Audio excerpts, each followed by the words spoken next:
آپ حضرات جم کے بیٹھیں روزانہ پابندی کے ساتھ، تاکہ کم از کم اتنا علم ہو کہ ہمارے مذہب نے، ہمارے دین نے کن بھلائی کی باتوں پہ زیادہ زور دیا ہے، تو شاید اللہ تعالیٰ ان میں سے ہمیں ان بھلائیوں کی توفیق عطا فرما دے۔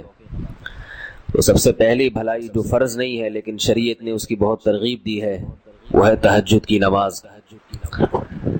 قرآن مجید میں ہے تتجافى جنوبهم عن المضاجع يدعون ربهم خوفا وطمعا ومما رزقناهم ينفقون۔ فرمایا ہمارے جو نیک بندے ہیں ان کے پہلو رات کو ان کے بستروں سے الگ ہو جاتے ہیں۔ کیوں الگ ہوتے ہیں؟ جنت کے شوق میں اور جہنم کے خوف میں۔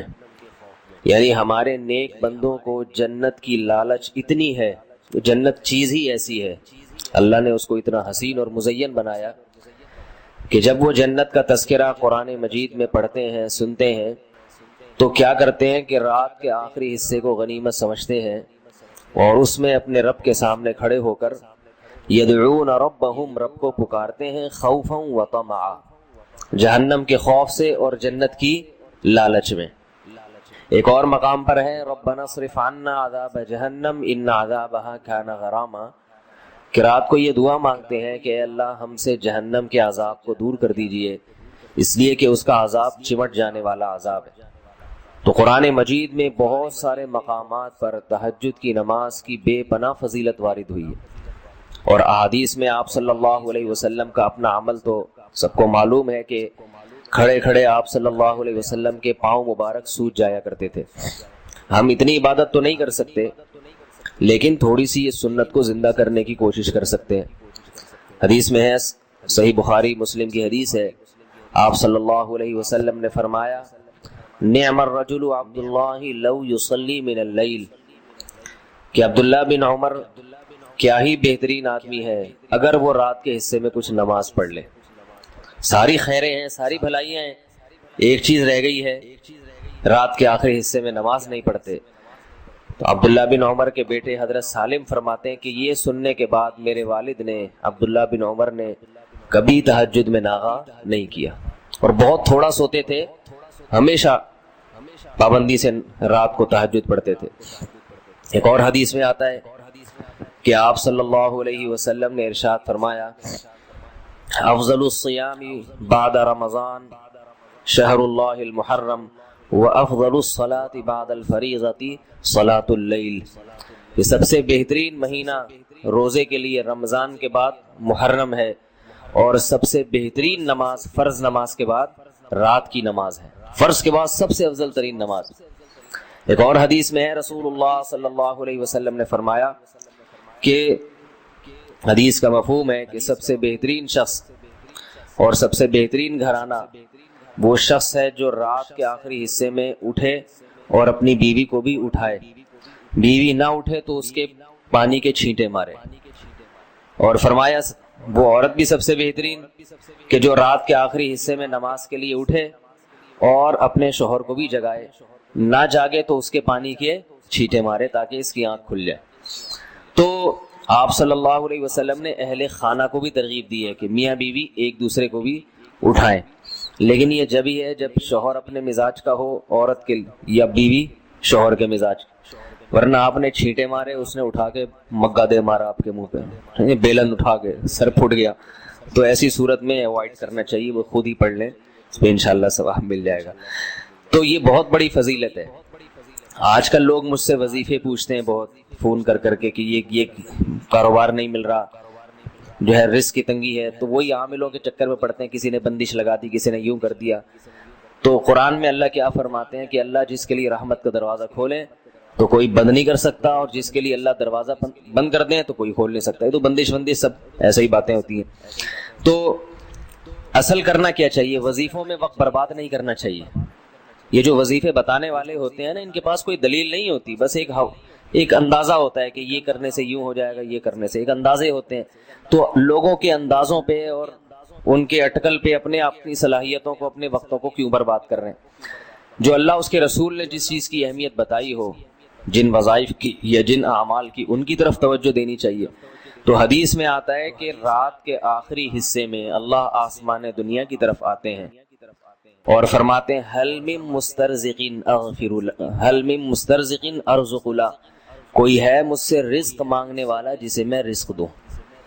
تو اس وقت اٹھ کے اللہ سے روزی مانگنی چاہیے.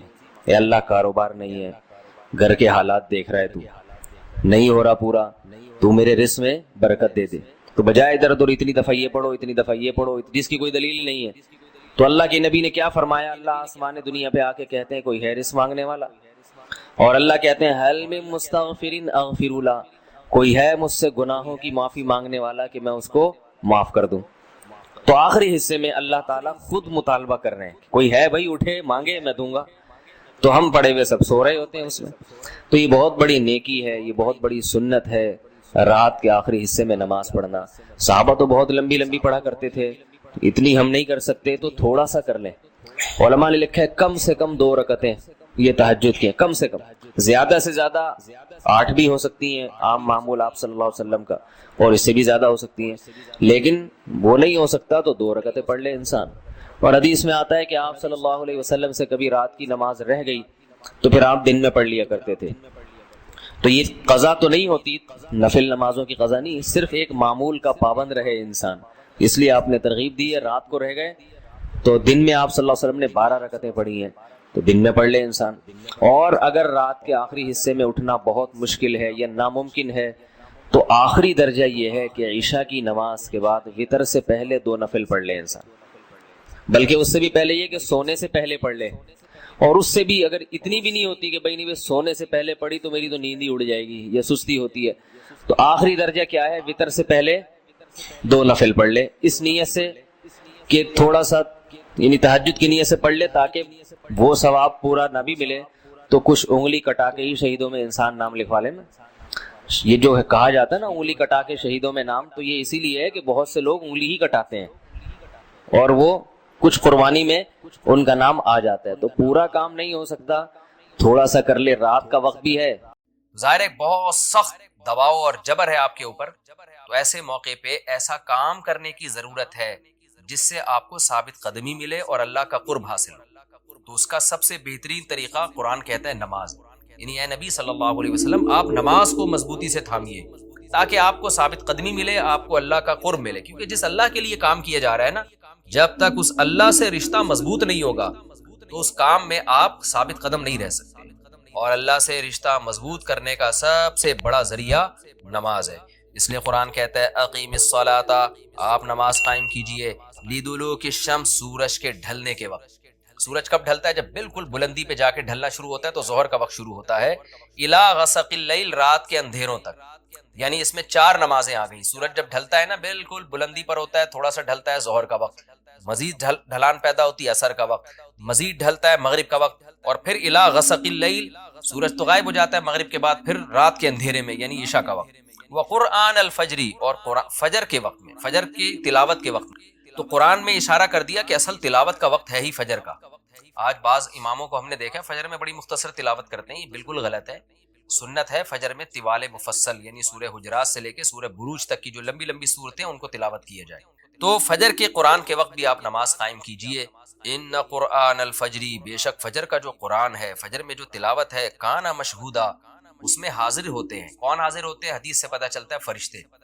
فجر کا وقت اتنا مبارک وقت ہے جب اس میں امام صاحب قرات کرتے ہیں اور لوگ ہاتھ باندھ کے پیچھے امام کی قرات سنتے ہیں، ایک خاص سکینت نازل ہوتی ہے اللہ کی طرف سے، اور فرشتے بھی اس تلاوت میں نازل ہوتے ہیں. صحیح حدیث سے یہ بات ثابت ہے کہ فرشتے جو تبدیل ہوتے ہیں نا، ان کے آنے جانے کا وقت اور فجر اور عصر میں ہے. جو فجر میں فرشتے آتے ہیں انسان کی حفاظت کے لیے، لہو معقبات من بین یدیہ ومن خلفہ یحفظونہ من امر اللہ. بہت ساری مخلوق اس کائنات میں ایسی ہے جہاں تک سائنس نہیں پہنچی اور ہو سکتا ہے قیامت تک پہنچ ہی نہ سکے. وہ انسان کی عقل سے بالاتر ہے وہ مخلوق، اور یہ بھی ممکن ہے پہنچ جائے سائنس ترقی کر کے. وہ مخلوق انسان کو نقصان پہنچانے کی کوشش کرتی ہے. تو اس مخلوق سے بچانے کے لیے، جن میں جنات ہیں سر فہرست، ان سے بچانے کے لیے اللہ نے فرشتوں کا انتظام کیا ہے. تو حدیث میں آتا ہے صبح و شام، قرآن سے بھی یہ بات ثابت ہے، صبح و شام فرشتوں کی باریاں چینج ہوتی ہیں اور وہ ہماری حفاظت کے لیے اللہ کی طرف سے متعین ہوتے ہیں. تو ان کی جو حاضری ہے ان فرشتوں کی، وہ فجر کے وقت میں ہوتی ہے. اور یہ بھی حدیث سے ثابت ہے کہ بہت سے فرشتے صرف تلاوت سننے کے لیے زمین پہ اترتے ہیں. تہجد کے بارے میں حدیث میں آتا ہے کہ جب کوئی شخص تہجد میں قرآن کی تلاوت کرتا ہے تو تو فرشتے آنا شروع ہوتے ہیں اور اس کے جو ہے نا لبوں پہ اپنے منہ کو رکھ لیتے ہیں اس کی تلاوت کو چکھنے کے لیے. اتنا فرشتوں کو لطف محسوس ہوتا ہے تہجد کی تلاوت میں. اور پھر وہ تانتا بناتے بناتے جو ہے نا ایک دوسرے پہ سوار ہوتے ہوتے آسمان کی بلندیوں تک پہنچ جاتے ہیں. تو فجر کی نماز میں بھی یہ فضیلت ہے. تو آگے اللہ فرماتے ہیں کہ اللہ نے فجر کی نماز کی فضیلت کو بیان کیا. آگے اللہ فرماتے ہیں وَمِنَ اللَّيْلِ، یہ تو 5 نمازیں ہو گئیں، یہ تو ساری امت پہ فرض ہیں، لیکن رات کے کچھ حصے میں فَتَہَجَّدْ بِهِ کا مطلب اس حصے میں آپ نے تہجد پڑھنی ہے نافلۃ لک، اے محمد صلی اللہ علیہ وسلم، یہ آپ کے لیے اضافہ ہے. کیا مطلب؟ یا تو نبی صلی اللہ علیہ وسلم پہ 6 نمازیں فرض تھیں، یعنی 5 فرض کے علاوہ تہجد بھی فرض تھی، تو اس لیے قرآن نے کہہ دیا کہ امت پہ تو 5 فرض ہیں نافلۃ لک، لیکن یہ تہجد آپ کے لیے اضافی ہے، یعنی آپ پر 6 نمازیں فرض ہیں. ایک مطلب تو یہ بھی ہو سکتا ہے. اور جو علماء اس کے قائل ہیں کہ نہیں نبی پر تہجد فرض نہیں تھی، تو ان کے نزدیک اس آیت کی تفسیر یہ ہوگی کہ یہ آپ کے لیے ایک اضافہ ہے اللہ کے قرب حاصل کرنے کا. یعنی 5 نمازیں تو پڑھنی ہی پڑھنی ہے، لیکن آپ اللہ کے قرب کے لیے ایک اضافی چیز بھی آپ کو دی جا رہی ہے تاکہ آپ کے درجات اور زیادہ بلند ہو. تو ایسی صورت میں یہ صرف نبی کے ساتھ خاص نہیں ہے، کیونکہ خطاب نبی سے چل رہا ہے، اس لیے اللہ نے کہہ دیا آپ کے لیے اضافہ، ورنہ حقیقت میں پوری امت کے لیے یہ اضافہ ہے. آگے اللہ فرماتے ہیں عسیٰ ان یبعثک ربک، امید ہے کہ آپ کو آپ کا رب پہنچا دے مقام محمود تک. یہ مقام محمود کیا ہے؟ شفاعت کبریٰ، یعنی تمام پیغمبر نبی کے پاس آئیں گے کہ آپ سفارش سے آغاز کریں، یعنی سفارش کا آغاز آپ سے ہوگا، پھر آپ صلی اللہ علیہ وسلم سفارش کریں گے. تو یہ ایک سب سے اونچا مقام ہے جو اللہ قیامت کے دن رسول اللہ صلی اللہ علیہ وسلم کو دے گا، اور جس سے آپ کی تمام پیغمبروں پر فضیلت ثابت ہو جائے گی کہ جب تک آپ کی طرف سے شفاعت کی ابتدا نہیں ہوگی کوئی اور پیغمبر سفارش نہیں کریں گے. تو اللہ نبی صلی اللہ علیہ وسلم کو تسلیاں دے رہا ہے کہ یہ مشرکین کا جو آپ کے اوپر بے پناہ دباؤ ہے، جبر ہے، آپ اس میں تسلی رکھیے، آپ نماز قائم کریں اور تہجد کی پابندی کریں. اللہ نے آپ کو بہت بڑا آگے چل کے مقام دینا ہے. چونکہ نبی صلی اللہ علیہ وسلم بھی بشر تھے نا، مشرکین کے دباؤ کی وجہ سے آپ بھی ایک پریشانی میں آتے تھے، تو اس لیے اللہ آپ کو ثابت قدم رکھنے کے لیے آپ صلی اللہ علیہ وسلم کو یہ خوشخبریاں سنا رہا ہے کہ آپ نے اپنا اس عمل کو فوکس کرنا ہے، نماز اور تہجد کو، تاکہ آپ کا اللہ سے قرب رہے. اور اللہ آپ کو خوشخبری دے رہا ہے کہ امید ہے آپ کا رب آپ کو بہت بڑے مقام تک پہنچا دے. رہا مسئلہ مشرکین کی دھمکیوں کا کہ یہ پوری کوشش کر رہے ہیں کہ آپ کو مکہ سے نکال دیں، تو ہم نے تو بتا دیا کہ یہ خود بھی نہیں پنپ پائیں گے، لیکن آپ نے اللہ سے کیا دعا مانگنی ہے؟ وَقُلْ رَبِّ، کہہ دیجئے اے میرے رب، ادخلنی مدخل صدق، مجھے مکہ میں داخل کیجئے مرغوب داخلہ، اچھا داخلہ، اور مجھے مکہ سے نکالیے بھی اچھے طریقے سے، یعنی اچھا نکلنا ہو میرا، ایسا نکلنا جس کے نتائج اچھے ہوں. اس میں اشارہ ہے کہ آپ صلی اللہ علیہ وسلم کو مکہ سے نکالنے پر مجبور کیا جائے گا، اور ایک وقت آئے گا کہ آپ مکہ سے نکلیں گے. تو اللہ اپنے حبیب صلی اللہ علیہ وسلم کو پہلے سے دعا سکھا رہے ہیں کہ آپ اللہ سے دعا مانگے، اللہ جب میں نکلوں تو میرا داخلہ بھی اچھے طریقے سے ہو اور میرا نکلنا بھی اچھے طریقے سے ہو، یعنی پسندیدہ نکلنا ہو. سوال پیدا ہوتا ہے نکلنے کا عمل تو پہلے ہے اور مکہ میں داخلے کا عمل بعد میں، تو نکلنے کا تذکرہ پہلے ہونا چاہیے کہ اللہ مکہ سے مجھے اچھی طریقے سے نکال اور مکہ میں مجھے داخل بھی اچھے طریقے سے کرنا. تو داخلے کا تذکرہ پہلے کیوں؟ اس میں بلاغت کا ایک نقطہ ہے کہ پیغمبر کا بنیادی مقصد وہ ہدف ہے جو پیغمبر دنیا میں لے کے آئے ہیں، تو اس کی آغاز تو مکہ سے کرنا ہے جس میں آپ کو بھیجا گیا، جو ابراہیم علیہ السلام کا شہر ہے، جہاں بیت اللہ ہے، اسلام کا مرکز تو اس جگہ سے بننا ہے. تو اس جگہ سے اگر نکالنا ہی مقصد ہے تو یہ جگہ تو رہ گئی نا پھر جو ابراہیم علیہ السلام کا مرکز اور ابراہیم علیہ السلام کی دعائیں تھیں. تو اس لیے اصل مقصد تو یہ کہ مکہ میں داخل میں اچھے طریقے سے ہوں، جو پیغمبر کا مقصد تھا دنیا میں آنے کا، مکہ فتح کر کے داخل ہوں، یہاں مجھے غلبہ ملے، اور یہاں میرا جب داخلہ تو ایسا داخلہ جس کو میں پسند کروں. یہ جو ابھی میں مکہ میں کہیں سفر سے جا کے واپس آتا ہوں، یہ داخلہ وہ داخلہ نہیں ہے جو میں چاہتا ہوں. تو چونکہ مکہ سے نکلنا مقصد نہیں ہے، نکالا اس لیے جا رہا ہے تاکہ داخلہ ایک طاقت کے ساتھ ہو اور اچھے طریقے سے داخلہ ہو، اس لیے اس داخلے کا تذکرہ پہلے کیا جا رہا ہے. ہاں وہ داخلہ اس وقت تک ممکن نہیں ہے جب تک مکہ سے ایک دفعہ آپ کا خروج نہ ہو، تاکہ مدینہ میں ریاست بنے اور آپ 10,000 کا لشکر لے کر فاتحانہ انداز سے مکہ میں داخل ہوں، اور جس مقصد کے لیے اللہ نے آپ کو بھیجا تھا وہ مقصد پورا ہو. وہ مقصد نکلے بغیر پورا ہو نہیں سکتا، اس لیے نکلنے کا تذکرہ کر دیا. ورنہ اصل مقصد تو یہ ہے کہ اللہ میں مکہ سے نکلنا نہیں چاہتا، میں مکہ میں داخلہ چاہتا ہوں. داخلہ ایسا ہونا چاہیے مدخل صدق، سچا مرغوب داخلہ ہونا چاہیے. چنانچہ اللہ نے آپ کی دعا قبول کی، اور جب نبی مکہ میں داخل ہوئے نکلنے کے بعد تو کیسا بہترین آپ نے کا داخلہ ہوا کہ 10,000 کا لشکر لے کر آپ گئے اور مشرکین مکہ آپ سے معافی کی بھیک مانگ رہے تھے. یہ مکی آیتیں اس وقت تو ظلم کے پہاڑ توڑے جا رہے تھے، لیکن پیغمبر سے اس طرح کی دعائیں کروائی جا رہی تھیں.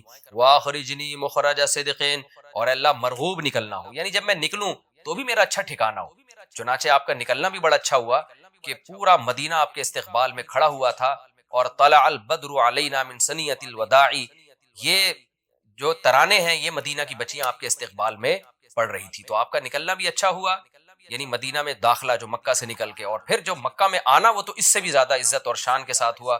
وَاجْعَلْ لِي مِن لَّدُنْكَ سُلْطَانًا نَصِيرًا، اور اللہ تو بنا دے میرے لیے اپنے پاس سے زبردست طاقت جس میں میری مدد ہو، غلبہ دے دے مجھے مشرکین پر.